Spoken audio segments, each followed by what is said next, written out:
Summer में बाल्टी तो चाहिए, फजूल पसीना बाल्टी, और मानसून में बाल्टी तो चाहिए पर छत का पसीना। पसीना मत बहाओ, वर्जर रूफ कूलेंट सील लगाओ, ये छत के क्रैक्स को करे सील और आपको दे ठंडा feel. Berger roof coolant seal. अरे इतने सारे लाइक्स और मैंने तो आपको पोस्ट किया ना मेकअप, क्योंकि आप तो बिना मेकअप ही ग्लो करती हो। पेयर्स में है 100% ज्यादा ग्लिसरीन, ये दे चेहरे को एक खास ग्लो। बिना makeup Pears, no makeup glow.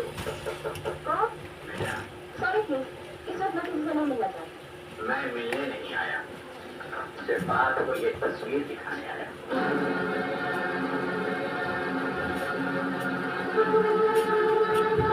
कई बरस पहले सनराइज होटल में खून हुआ था। पुलिस का ख्याल है कि वो खून लड़की ने किया था। इस सिलसिले में मैं आपकी मदद कर सकता हूँ। ये मेरा पता है। कल 11 बजे मैं आपका इंतजार करूँगा।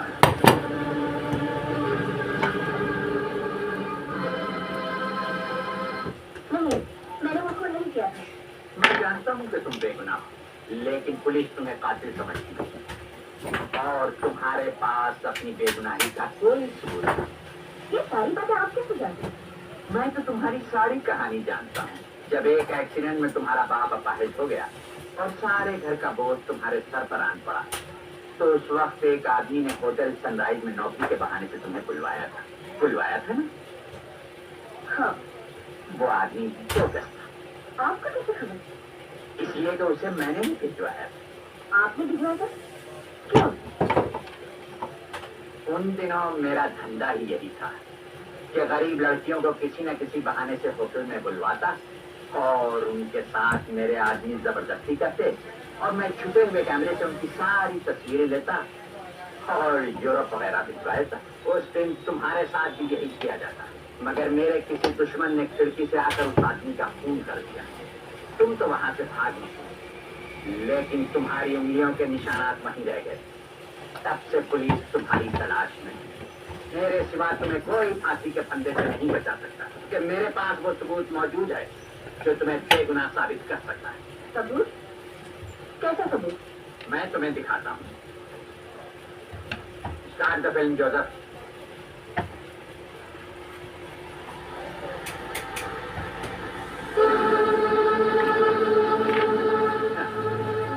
यही मेरा वो आदमी है ना जो तुम्हारे साथ जबरदस्ती कर रहा था।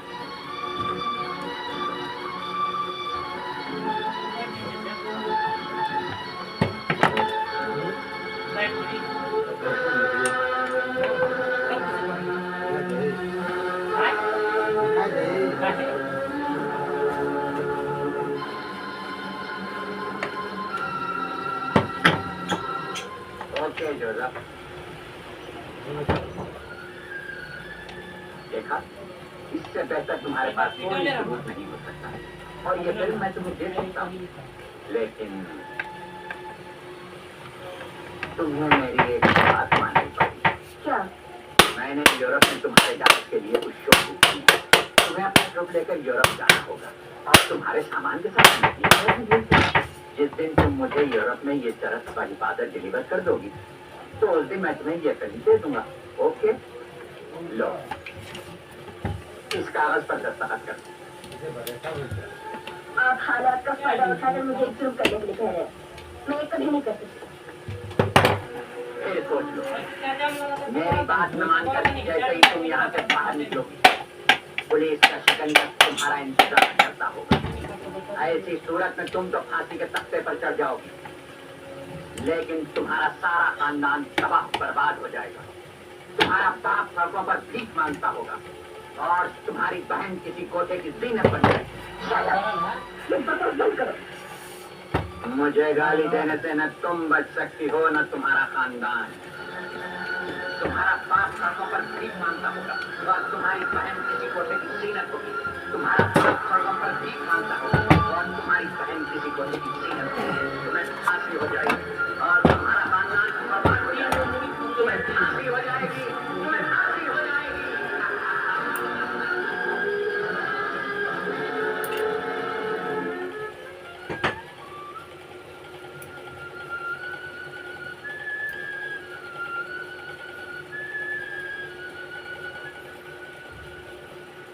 बस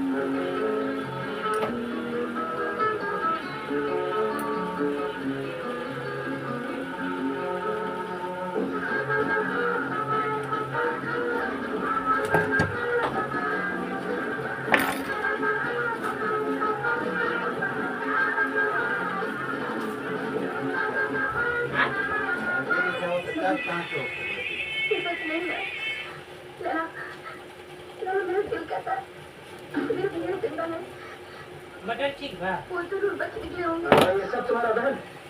मैं कितनी बार तुम्हें समझा चुका हूँ कि वहाँ के लोगों ने तुम्हारे पूरे खानदान को तबाह कर दिया। तुम चलते हुए घर में तुम्हारा भाई तुम्हारा बाप दोनों मर चुके।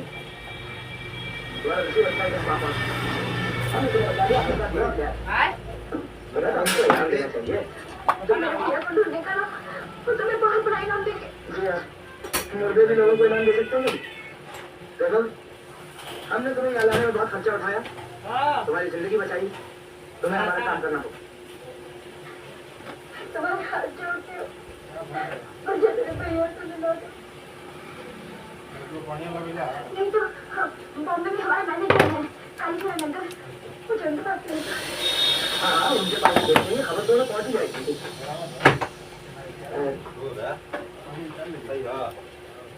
दरअसल तुम बहुत परेशान, तुम्हारी तबीयत ठीक लैला, जो दवाएं डॉक्टर साहब ने लिख के दी ना इन्हें पाबंदी से लेती है।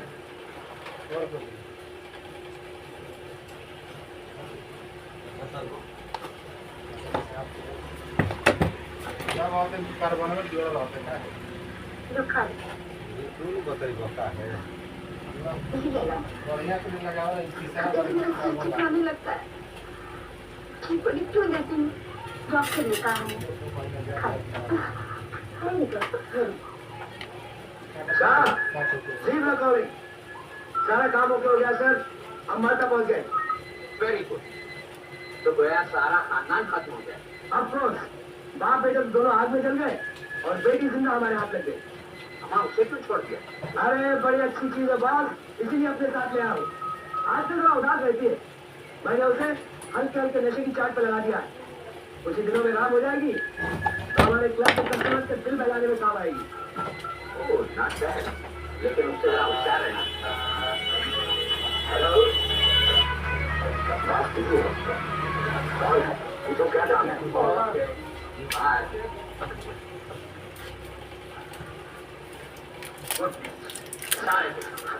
क्या कहा? वृंदावन का लड़का सूरज कुमार आया है। क्या ये वाला से आया है?